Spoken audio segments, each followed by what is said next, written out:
வணக்கம் நண்பர்களே. நாம் இப்பிறவியில் செய்யும் நன்மைகள் முழுமையாக நற்பலன் பெற குலதெய்வ வழிபாடு மிக அவசியம். குலதெய்வம் என்பது நமது முன்னோர்கள் தெய்வமாக மாறிவிட்ட புண்ணிய ஆத்மாக்கள் குலதெய்வம் என்கிறோம்.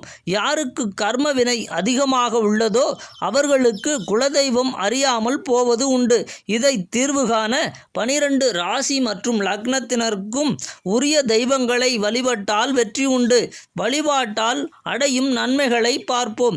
வரும் முன் அறியும் சக்தி, மாங்கல்ய பலம், தந்தை வழி தோஷ நிவர்த்தி, குழந்தை பேறு பாக்கியம், திருமண பாக்கியம், வாழ்க்கை வெற்றி, மனைவி வழி சுபம் உண்டு. 12 ராசி மற்றும் லக்னத்தினரும் குலதெய்வம் அறிந்திருந்தாலும் கீழே குறிப்பிடப்பட்ட தெய்வங்களை வழிபட்டால் மிக்க பலனுண்டு.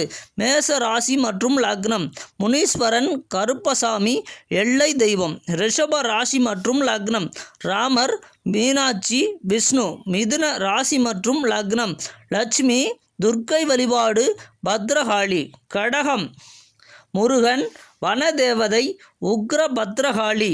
சிம்மம்: குருவாயூர், தட்சிணாமூர்த்தி, பெட்டி வழிபாடு, மரத்தடி வழிபாடு. கன்னி: முனீஸ்வரர், பைரவர், ஐயனார்.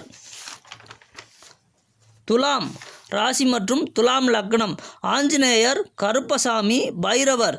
விருச்சக ராசி மற்றும் விருச்சக லக்னம்: கோபுரம் உள்ள கோவில்கள், குழந்தை வடிவ தெய்வம் பாலகிருஷ்ணன். தனுசு ராசி மற்றும் தனுசு லக்னம்: முருகன், ஆயுதம் மட்டும் வணங்கும் தெய்வம், அக்னியில் இறங்கிய தெய்வங்கள். மகரம் ராசி மற்றும் மகர லக்னம்: காமதேனு, மதுரகாளி, அலங்கார பெண் தெய்வம்.